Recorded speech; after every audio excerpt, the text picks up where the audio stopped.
The unthinkable has happened. Rachel Reeves, Britain's Chancellor, faced a brutal takedown on live TV, and Nigel Farage was the one pulling no punches.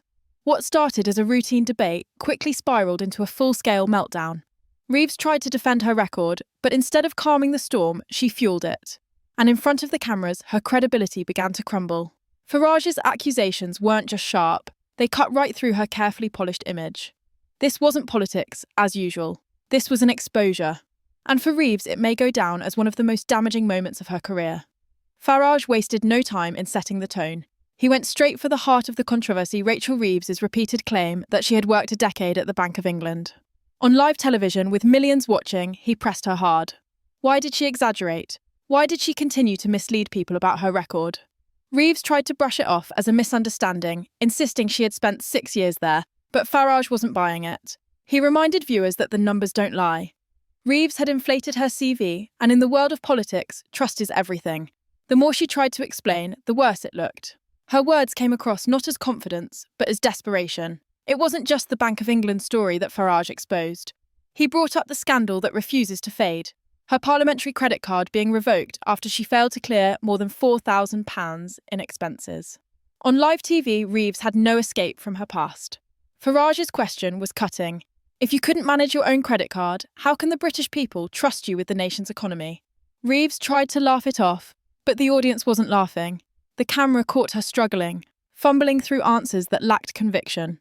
The meltdown was in motion. The exchange highlighted something much deeper than one woman's embarrassment. It showed how fragile political trust has become. Reeves stood there insisting the UK economy was recovering, boasting about a 0.1% growth figure. But Farage tore that claim to pieces. He argued that celebrating 0.1% growth while families can't pay their bills and businesses are drowning in taxes is not just misleading, it's insulting. The live audience shifted uncomfortably as Farage painted a brutal picture of an economy stuck in stagnation while politicians pat themselves on the back.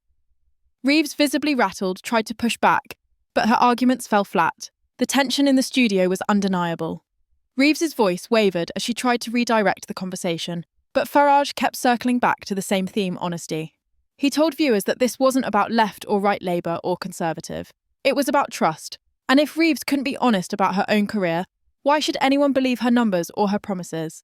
Every time Reeves tried to respond, Farage countered with another fact, another reminder of her shaky track record. It was a relentless assault, and Reeves had no way out. What made this clash so explosive was the contrast. Reeves spoke like a politician reading from a script, calm at first, but quickly cracking under pressure. Farage, on the other hand, was raw, blunt, and direct. He voiced the frustration of millions of ordinary people watching from their living rooms. People who see their paychecks shrink, their bills rise, and their leaders claim everything is improving. In that moment, Farage wasn't just debating Reeves, he was exposing the entire system she represents. The meltdown reached its peak when Reeves tried to shift the focus to her so-called economic vision. She spoke about growing the economy, raising living standards, and investing in the future.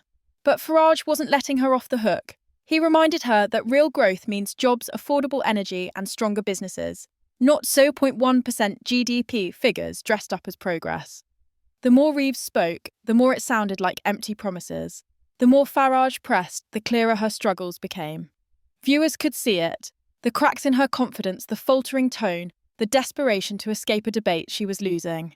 This live TV clash wasn't just another political squabble, it was a defining moment. Reeves's meltdown didn't come from one slip of the tongue. It came from years of exaggerations and unanswered questions finally catching up with her. Farage pulled back the curtain, and for many watching, it was the first time they saw the Chancellor not as a steady hand, but as a politician exposed. And once the mask slips on live television, it's nearly impossible to put it back on. The fallout from Rachel Reeves's live TV meltdown didn't stop when the cameras switched off. If anything, it only grew louder. Social media lit up within minutes with clips of Farage's takedown spreading like wildfire. The headlines were brutal: Reeves crumbles under pressure. Farage exposes the Chancellor, trust in question. For a government already facing economic turmoil, this was the last thing they needed. And for Reeves personally, it was a moment that may haunt her career.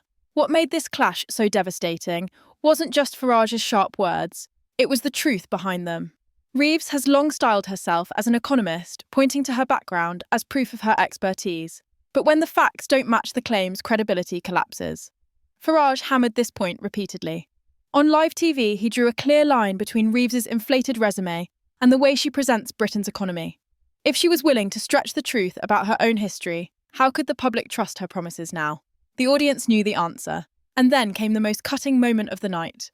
Farage reminded Reeves that ordinary people are being forced to choose between heating their homes and feeding their families. Wages are stagnant, inflation has eaten away at savings, and small businesses are suffocating under rising taxes. Meanwhile, Reeves was standing there smiling weakly, boasting about 0.1% growth. The contrast was damning. Farage's voice carried the anger of a nation tired of being told to celebrate crumbs while politicians feast. Reeves, on the other hand, looked out of touch, detached from the struggles of everyday people. As the cameras rolled, it became clear this wasn't just an argument about numbers, it was about trust and leadership. Reeves had walked into the studio hoping to reassure the public, but Farage flipped the script. He framed her as part of a political class that misleads, overpromises, and underdelivers. The meltdown wasn't just hers. It was symbolic of the gap between Westminster and the people. Every pause, every stumble, every attempt to dodge the tough questions added fuel to that fire. But Farage didn't stop there. He pulled in her past scandals, reminding viewers that Reeves once lost her parliamentary credit card after failing to pay off thousands in expenses. The point was sharp and simple. How could she be trusted to manage the nation's budget when she couldn't even manage her own? Reeves tried to dismiss it as old news, but the damage was done. The past had caught up with her, and on live television, she couldn't spin it away. The meltdown grew worse when Reeves attempted to pivot. She insisted that Labour's economic plan would deliver prosperity in the long run. She spoke about investment jobs and innovation. But Farage cut through the buzzwords with one brutal question. If things are really improving, why do people feel poorer? Reeves had no convincing answer. The silence that followed was louder than any speech she could give. Viewers at home saw a Chancellor who looked cornered out of her depth and unable to explain why Britain's struggles persist. The tension was unbearable. Reeves's body language told the story her words couldn't hide. Nervous glances, faltering speech, and a forced smile that failed to mask the pressure. Farage, meanwhile, thrived in the moment. He knew he had struck a nerve. Every time Reeves tried to regain control, he dragged her back to the same question of honesty and trust. By the end of the exchange, it wasn't just about policies, it was about character. And in the eyes of many watching, Reeves had failed that test. This clash is already being called one of the most memorable political showdowns in recent years. Not because of policy details, but because it revealed something that politicians fear most: vulnerability. Reeves had crafted an image of competence and authority, but under the spotlight, that image cracked. Farage's relentless attacks exposed the weaknesses she had long tried to hide. And once exposed on live TV, there's no going back. The question now is simple: can Rachel Reeves recover? For some, this meltdown is proof that she isn't cut out for the role of Chancellor. For others, it's a wake-up call that politicians must be held to the same standards as the people they govern. Either way, her credibility is damaged, and rebuilding it won't be easy. Trust once lost is hard to win back. And with an economy on the edge, Britain cannot afford leaders who crumble under pressure.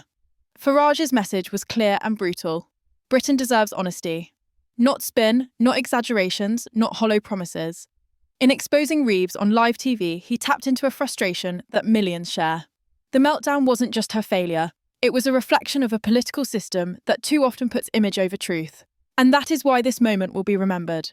Because in one heated exchange, Rachel Reeves's mask slipped and the public saw the reality beneath.